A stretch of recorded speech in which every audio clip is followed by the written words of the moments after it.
Hey everybody out there, how you doing?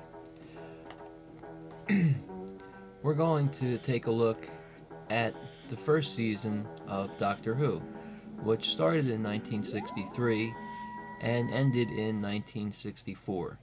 It starred William Hartnell, and I've been searching for some ideas, and I figured we'd take a look at my Doctor Who DVD collection, which is pretty much complete. All my Doctor Who DVDs are Region 1 DVDs, but we'll take a look season by season as to make these videos not so long. Um, Sorry, badly prepared. Um, Target Books started putting out novelizations of Doctor Who in 1973, and part of that was the Doctor Who Program Guide. And you can see there, it's the new expanded and updated edition, and it is from 1989, so it's very expanded and updated. I've had this since I was a wee little 12-year-old. But the first season began with An Unearthly Child and ended in 1964 with The Reign of Terror.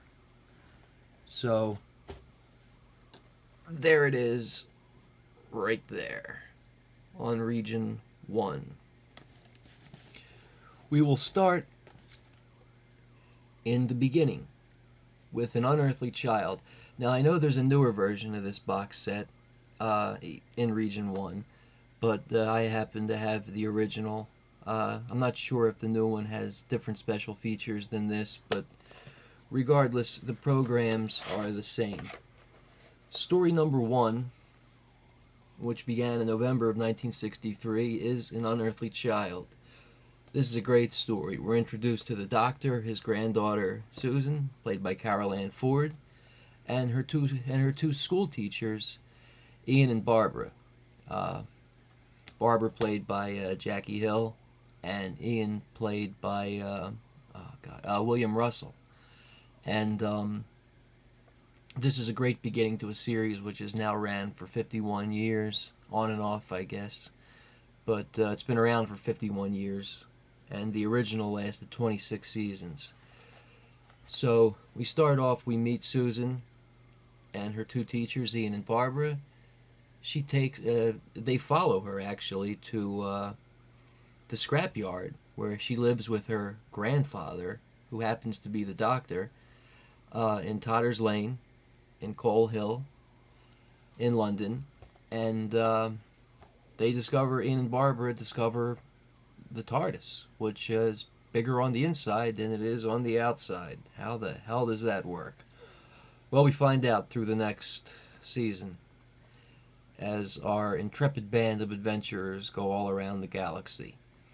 In An Unearthly Child, they visit the past, the prehistoric past. Their first adventure, they go back to, well, there's not a year given, I don't quite remember, but it's caveman days, basically. You know, it's a fictionalized version of the past, many, many, many years BC. So the original DVD, again, these are all Region 1 DVDs. There's a commentary on here by the producer, Verity Lambert, who was the original producer. Waris Hussein, who was the director of these episodes. This, by the way, is a 4-episode serial. 4-episode story. So many different terms people use. And Carol Ann Ford and William Russell, Susan and Ian. If you watched last Christmas season, or I guess maybe you're closer to Thanksgiving, An Adventure in Time and Space, it was a BBC TV movie that was broadcast here in the States on BBC America. And it was a dramatized version of the very beginnings of Doctor Who. With Sidney Newman, who created Doctor Who, Verity Lambert, who was the original producer, this Waris Hussein, who was the very first director, an actor playing William Hartnell. It was, like I said, a dramatized version of the very beginnings of Doctor Who, so that's really interesting to check out, and a pretty cool DVD in and of itself. Great, a great TV movie. There's also the 40-minute unedited pilot episode, which had to be re-recorded. Errors and all are on here. So the 40-minute first episode is on here as a special feature. There's, I believe, 3 or 4 comedy sketches, which are done by David Williams, I don't know. It's spelled weird if you look at it. But David Williams from Little Britain. He's the tall, thin guy. And Mark Gatiss, who is a writer for Doctor Who and pretty much a Doctor Who historian, as well as an actor.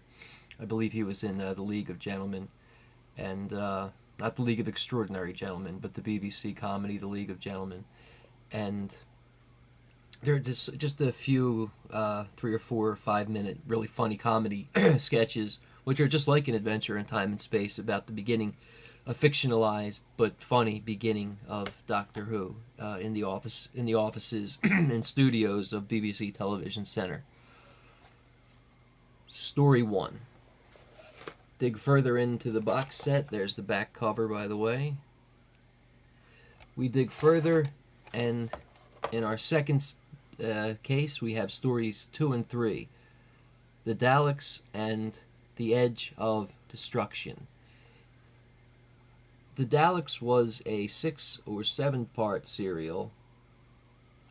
Let's check our program guide. Yes, the Daleks, I believe, yes, it was 7 parts. And it is the first time we are introduced to the Daleks throughout these 7 episodes. The Doctor, Ian, Barbara, and Susan visit the Daleks' home planet of Skaro and are caught in the middle of a war between the Kaleds and the Thals. We all know this story if we're Doctor Who fans, and if we're not, we don't give a damn. But that's the story of the Daleks, the first Dalek adventure. Broadcast in originally December 21st, 1963. This serial began. And then The Edge of Destruction, which is a very brief 2-episode story, which takes place entirely in the TARDIS. And if you watch the documentary, it was done as a bit of filler, actually.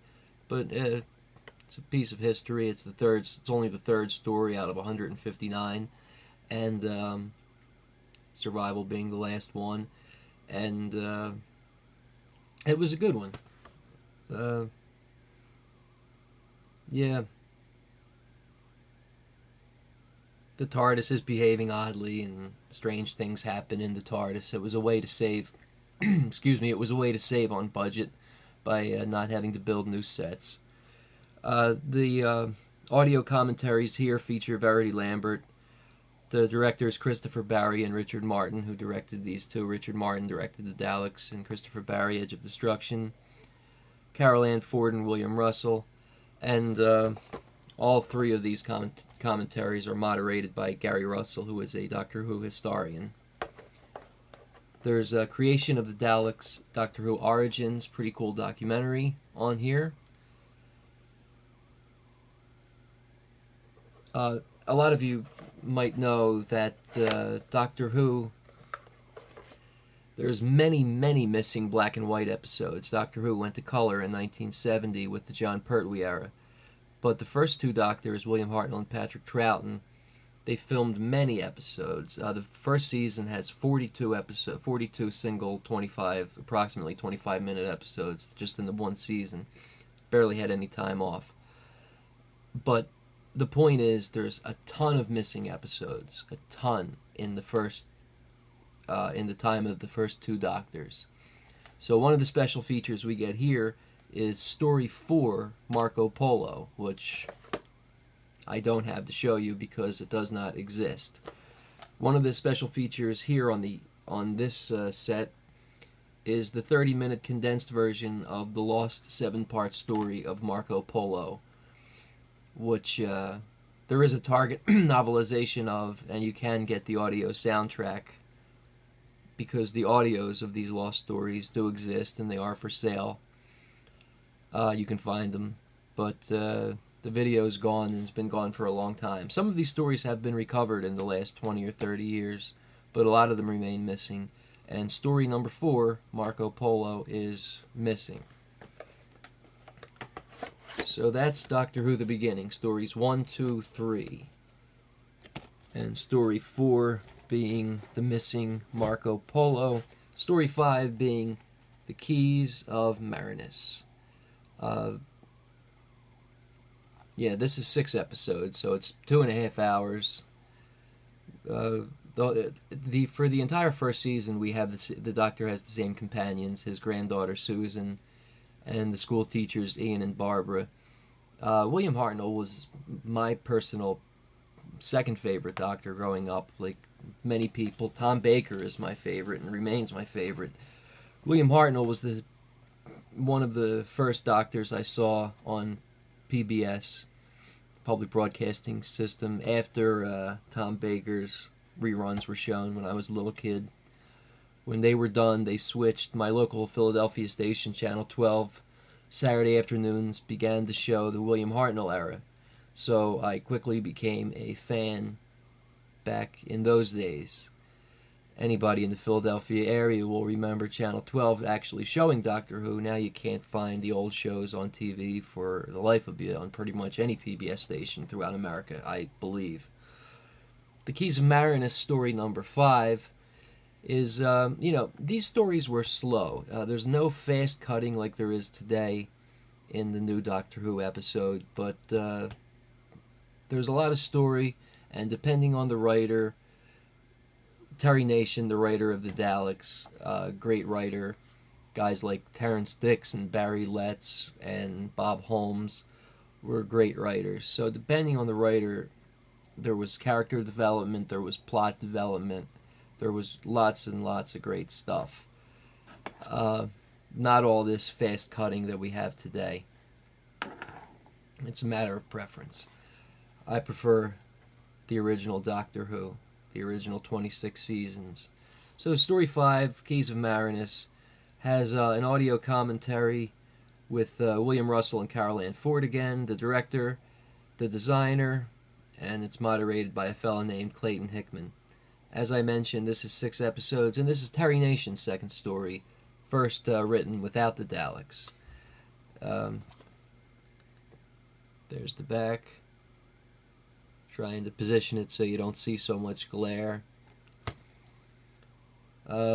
Interview with designer Raymond Cusick, photo gallery, and a lot of these Region 1 DVDs, I don't know about 2, but they have tons of PDF files where you put it in, and the original Radio Times, Doctor Who listings, all kinds of stuff. Original Target Piccolo/Piccolo books.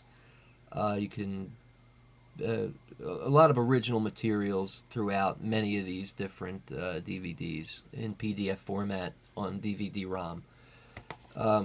Also, the other thing I wanted to mention about these DVD, the Region 1, in not one of them is, not one of the single ones anyway, is there any kind of insert. It's just you open it up, you get the disc. Some of them are 2-disc sets, but no inserts, nothing fancy about the cases, but it's what's on the disc that matters. So story 5, The Keys of Marinus. On a remote island of glass, surrounded by a sea of acid, is the conscience of Marinus. So that's what goes on in 5. 6, a personal favorite of mine, is Doctor Who, The Aztecs. This, of course, is the 2-disc special edition. Great makeup there. Very simple makeup, but he's pretty much our enemy in this story, and he's a pretty damn good enemy. There's the back. We see this is a 2-disc version, so there are lots of DVD extras, which I won't read the entire thing. They're brought back to Mexico a long, long time ago in a galaxy not so far away. South of America, rather, sorry. Yeah, it's the 15th century, and Barbara is mistaken for a goddess, the high priestess Yataxa. So the Aztecs worship her. The local priest, shaman, Is there?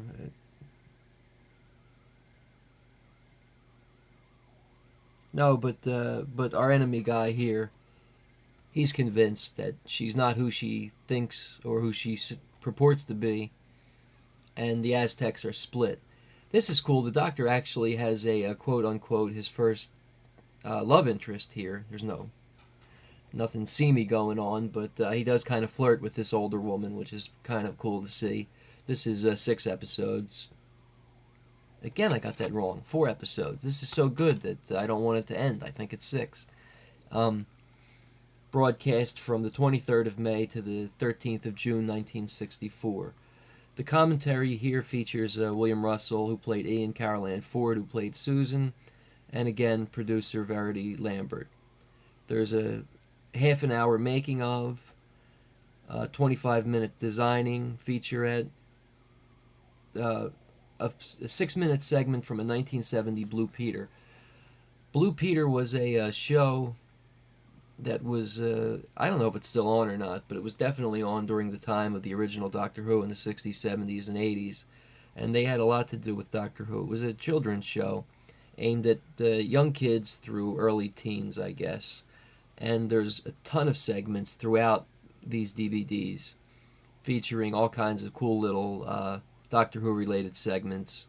Anything from baking cakes in the shape of Daleks to having contests for kids to design their own monsters, interviews with different Doctor Who stars, John Pertwee driving in the Who-mobile, Bessie, all kinds of great stuff throughout these DVDs. So there's a Blue Peter segment here.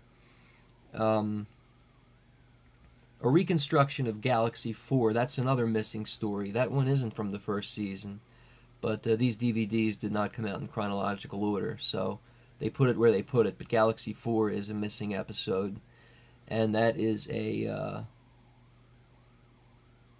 that's a missing story, and they reconstruct that story through photo elements, telescenes, and they actually did recover episode 3 of that story, so that's there, filled in with the previously mentioned elements to give you the full story of Galaxy 4, which is pretty cool. There's a documentary here, a 1969 BBC program that has absolutely nothing to do with Doctor Who, about the Aztecs and the Mayans also, I believe. It's about the Spanish conquest of Mexico, the conquistadores. And it's basically a 60 or 50-minute history lesson, but done in 1969, and it's historically interesting as an artifact of the way TV used to be. Let's see. There's a series on these DVDs called Doctor Forever, in which this DVD was printed in 2013, the special edition of the Aztecs, and the Doctor Forever is a series of, short documentaries that feature different elements of Doctor Who fandom. This one is it's called The Celestial Toy Room, and it's 22 minutes where they take a look at Doctor Who toys throughout the ages, from the very beginning of Dalek toys all the way up until present day action figures. And I actually just watched that one, and it's really cool to see the really old, inaccurate figurines they used to make, and Dalek costumes, back in 1964, 65, and how far they've come into making, they mentioned it all changed when Star Wars came out, and one of the presenters talks about, well, hey, here's these Star Wars toys that look so great, and we have these rickety, crummy toys. So that's a pretty cool documentary. It's a square world. The very first Doctor Who skit, I'm not sure what show it's from, but it's the very first ever Doctor Who parody, 7 minutes. Director Gordon Fleming, they talked to Director Gordon Fleming on the making of his film, Daleks Invasion Earth 2150 AD. They, if you're not aware, in the 60s they made 2 movies, theatrical movies, Doctor Who movies, starring the late great Peter Cushing as the Doctor. They were somewhat like the TV show, but there were a lot of inconsistencies. But check those movies out. They're pretty cool, too. Peter Cushing plays a pretty interesting doctor, and they were theatrical releases. The first one is about Doctor Who, and I'm not sure the exact plot, but it was pretty much a takeoff of Doctor Who and the Daleks, the original Dalek story. And the second one is the Dalek Invasion, Earth 2150 AD, which is a loose adaptation of the Dalek Invasion of Earth, which was from a upcoming season that we'll go over in a different video. Your usual photo gallery and PDF materials, radio times, listings, things like that. Story 6. Story 7 is The Censorites. Doctor Who, The Censorites, broadcast June 20 to August 1, 1964. This was a 6-parter. I was right about that. I almost said 4. No, I didn't. I actually knew this was 6 because I just watched it. And 150 minutes, so that's basically all these episodes are about 25 minutes. So you multiply that out, and so if it's 4, it's about 100 minutes. If it's 6, it's about 2.5 hours. So this is a 2.5-hour one. And we have our crew landing on a spaceship orbiting a distant and mysterious world. There's the Censorites there on the cover, a better picture. Here's our back cover. This is a 1-disc edition. There they are again, the Censorites. Rather shabby looking aliens, but a pretty cool story. There's a commentary here from the people who played Ian and Susan, a couple people who played Censorites, your director Frank Cox, Raymond Cusick, the famous original Doctor Who designer, the makeup artist, and moderated by Toby Hadoke, who is a Doctor Who huge fan, a guy who's done radio shows, documentaries about Doctor Who. His name is Toby Hadoke. He did a great radio play called Moths Ate My Doctor Who Scarf. You can check that out on audible.com or buy the CD. It's just a funny, like, hour-long kind of radio play kind of thing about him growing up as a young Doctor Who fan and how that was, and it's a humorous look. So he shows up, this guy Toby Hadoke, on a lot of these commentaries and documentaries. Stuffed up, sorry. Getting a cold, I think. It's this cold weather here in southeastern Pennsylvania. It's just starting to rain. I can hear it out there. What else? There's not a lot on this one.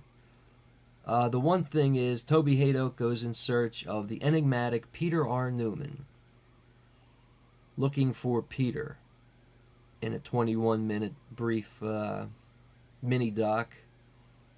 Sense Fear, Clive Doig reveals the origins of the eerie Censorite voices. That's a whole 2 minutes. They list the times here. And your usual photo gallery and PDF materials. And last but not least is story number 8, The Reign of Terror. We have Doctor and his companions in the French Revolution.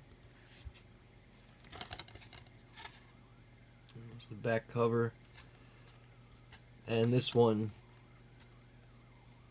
does have a good number of DVD extras. The commentary here is with Carol Ann Ford, who played Susan. Some of the secondary cast and a production assistant. An interesting thing about this, and you'll find this more and more as they have missing episodes, this is a 6-episode series story, and 2 of them are animated because they're missing. They went through the trouble on The Reign of Terror, on many subsequent DVDs that we'll look at in other seasons, of taking the existing audio track and animating, making new animations so we can actually recreate and see those episodes pretty much in full. We have, out of the 6 episodes, 1, 2, 3, and 6 exist, but they had to go back and redo episodes 4 and 5 with existing audio elements and brand new animation. So it's not as good as the real thing for episodes 4 and 5, but we do get to see the complete 6-episode story that way. And I think that that's really cool that people take the time to do that. Of course, they're paid, but they're also hugely dedicated.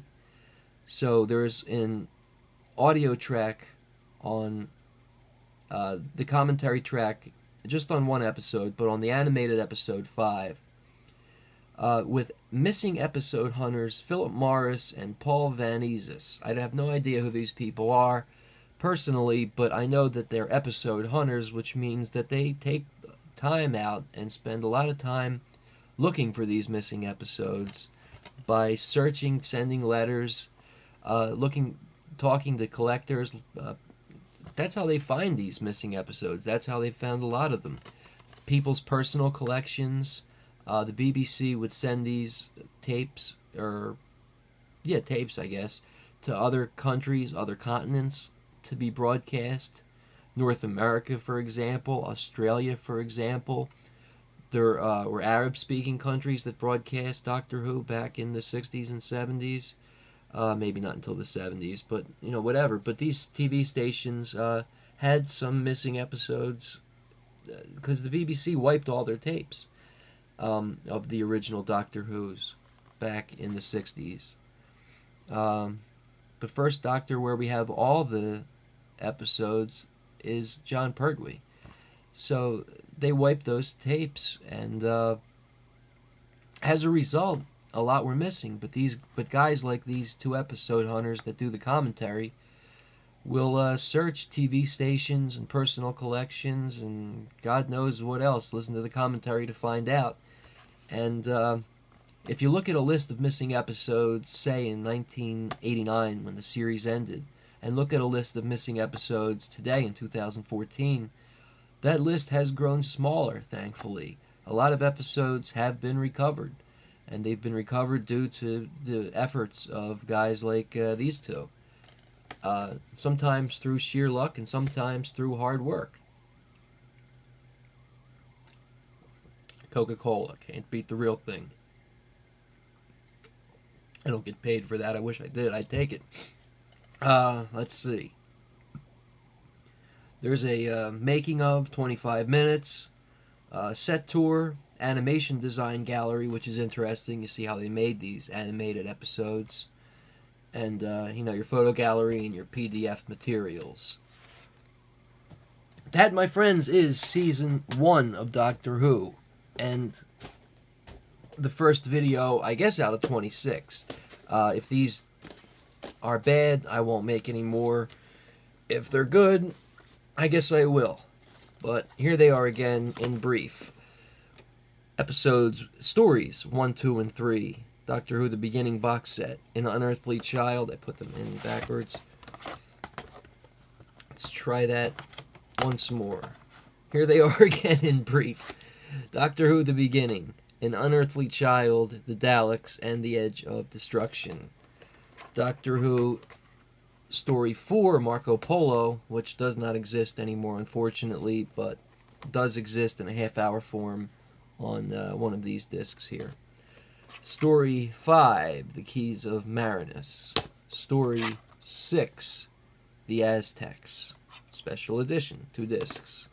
Story 7, The Censorites. And Story 8, The Reign of Terror in the French Revolution. The Doctor, Ian, Barbara, and Susan get mixed up in that dangerous period of history in Paris. So, we're getting close to the half-hour mark, and I've said too much already. So, I hope everybody has a good night. Those are plenty of thoughts about Doctor Who. Season 2 commences with... I thought I had it here, but I don't. But Season 2 commences with, I believe, Planet of the Giants. Until then, take it easy and have a good night.